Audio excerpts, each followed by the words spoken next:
Okay. ఏమ్మా hung state అంటే ఏమి? స్టక్. స్టక్ అని విన్నారా? ఫ్రీజ్ అయిపోవడం అని. హ్యాంగ్. ఓకే. ఫ్రీజ్ అయిపోతాయి మొబైల్స్, అప్పుడప్పుడు ఫ్రీజ్ అయిపోతాయి. ఫ్రీజ్ అంటే అంటే స్టక్ అయిపోతాయి అంతే, మనకి బాగా గ్రౌండ్ లెవెల్లో చెప్పాలంటే. సో అట్లా కాకుండా అనలైజ్ చేసి ముందే చెప్తాం. ఏమని చూడండి, మీ అప్లికేషన్ ఖచ్చితంగా వి అంటే ఏమ్మా? ఎనీబడి విసిపియు అంటే అంటే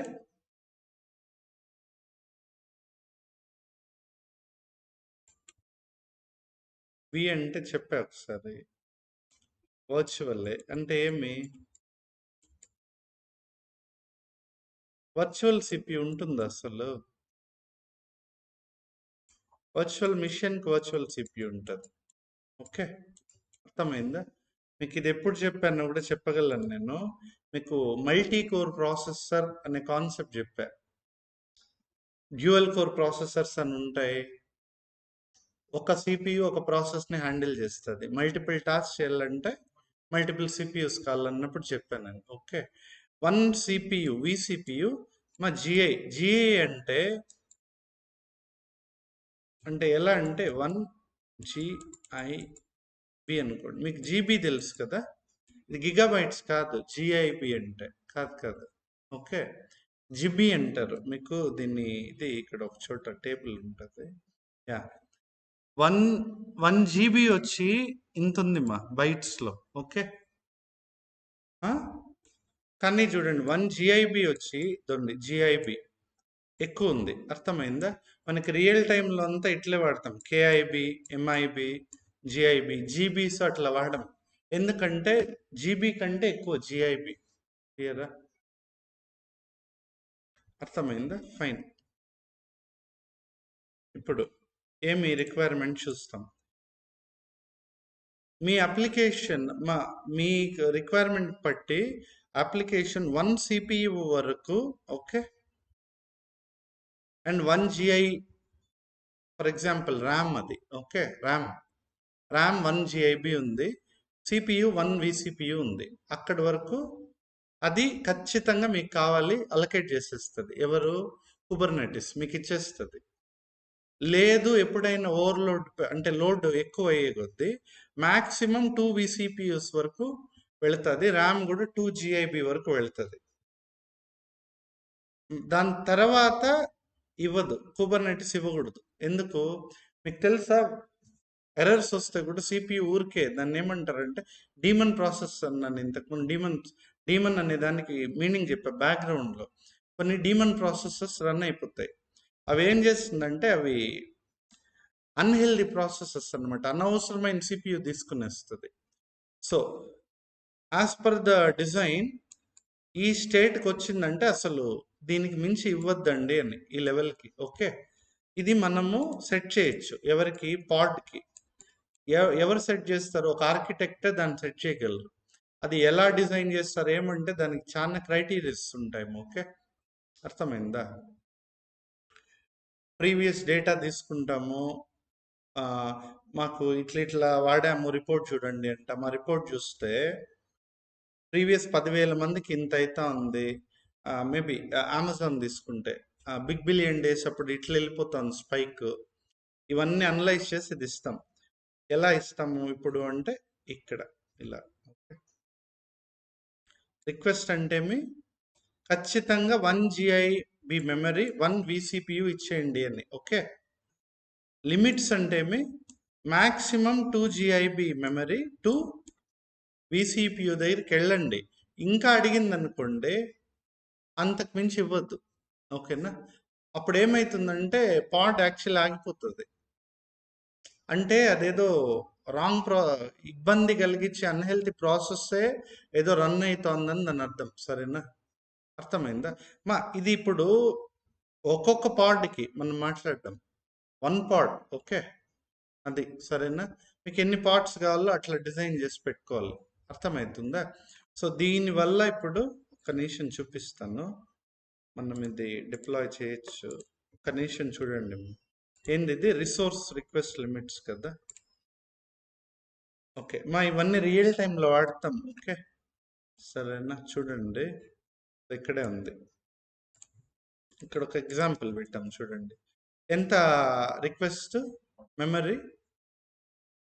100 MI అంటే మిబిమా MIBI GIBI అది. ఓకేనా, సో GIBI ఇట్లా మిబి అది 100 MIB 100 MIB ఆఫ్ మెమరీ. ఇది కమెంట్స్. ఓకే, CPU 200M అంటే ఏం లేదు, బాగా చూడండి 0.2 CPU కోర్స్ మిల్లీ CPU అని ఉంది. 200M అంటే మిల్లీ అని, అంటే 1 CPUలో 1 CPU equal to 1000 milli CPU rating. అది 1 full CPU equal to 1000 milli CPU rate. అప్పుడు ఇక్కడ 200 అంటే 20% ఆఫ్ ద CPU. క్లియర్? సరే, ఇక్కడ మ్యాక్స్ ర్యామ్ ఇక్కడ ఏమంటాము 50% of the CPU. Okay, milli CPU అంటే 50% ఆఫ్ ద CPU అది. సో దీన్ని పాడ్ డిప్లాయ్ అయిన వెంటనే ఇది అలకేట్ అయిపోతుంది. మ్యాక్సిమం ట్రాఫిక్ ఎప్పుడైనా పెరిగినప్పుడు కూడా ఇక్కడ వరకు వెళ్తుంది, ఇక్కడ వరకు అలకేట్ చేస్తుంది కూడా. సరేనా, అర్థమైందా? So clear. So this is what let's deploy. ఎవరికైనా ఇది డౌట్ ఉంటే చెప్తామని నేను ఇప్పుడు. ఎనీబడి నాకు అర్థమైతే థమ్స్ అప్ ఇవ్వండి.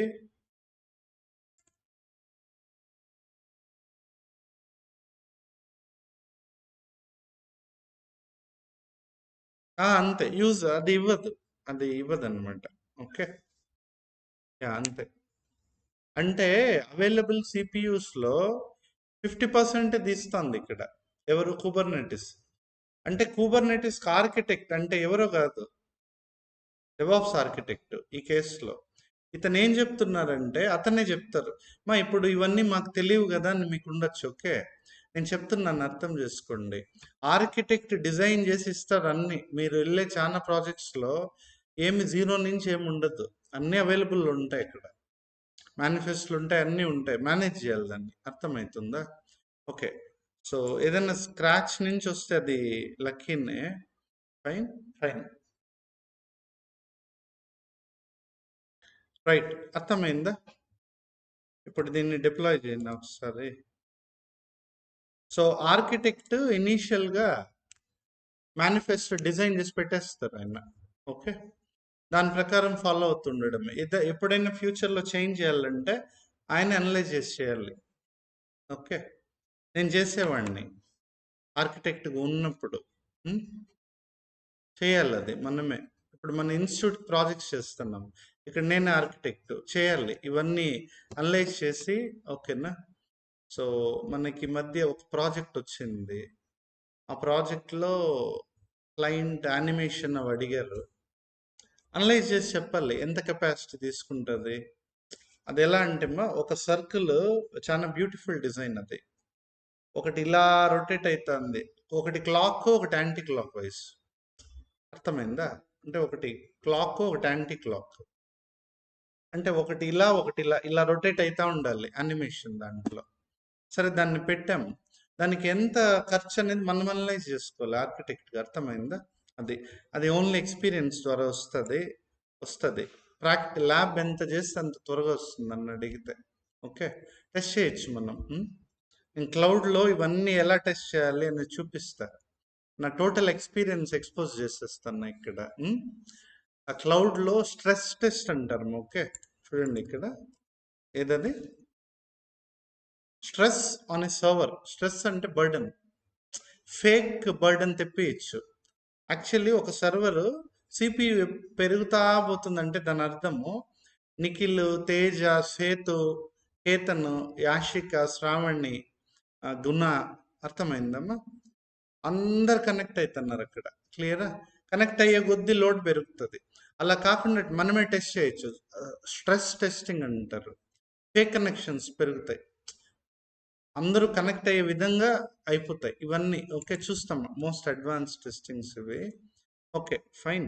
ఇక్కడ ఇప్పుడు డిప్లాయ్ చేస్తాం చూడండి. Okay, so I'm copying the manifest, right.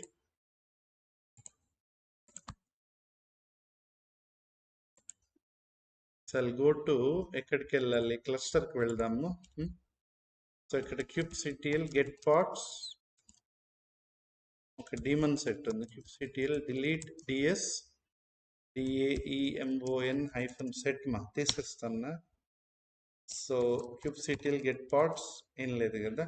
Okay, ఇప్పుడు resource request limits .yml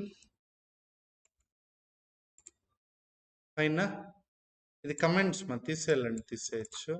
so save చేస్తాం. kubectl apply -f rl.yml.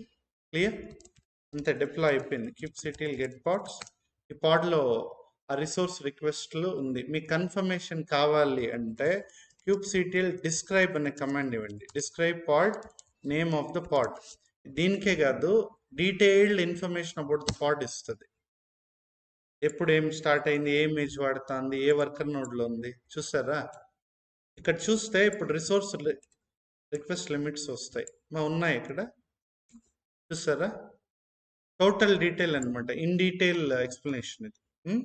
మీరు ఏ లేబుల్స్ వాడారు, పాడ్ ఐపీ ఎంత, ఎప్పుడు ఇదైంది, ఏ వర్కర్ నోడ్లో ఉంది, అర్థమైందా. వర్కర్ నోడ్ ఇది ఐపీ అడ్రసెస్. ఓకే, అది అనమాట. నేమ్ స్పేస్ అన్నీ ఉన్నాయి చూడండి. క్లియర్.